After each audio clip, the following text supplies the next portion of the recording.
I am the tofu golem. Please enjoy the video. You start by locking your stance and prepping the board. This sets the foundation for a clean ollie. First, position your front foot near the bolts and your back foot on the tail at about 45 degrees so you can snap the tail with control.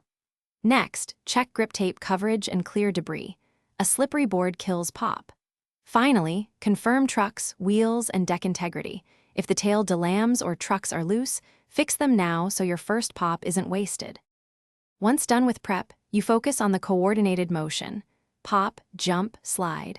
Pop the tail sharply with your back foot while instantly jumping upward. This creates the upward force. Then, make sure to drag your front foot toward the nose in a single smooth motion to level the board. This is what brings the board up under your feet. Practice the sequence slowly, timing pop and slide within about 0.3 to 1/2 second. Rehearse low jumps until the motions feel linked. Finish by committing to the landing and checking one key fix if things go wrong.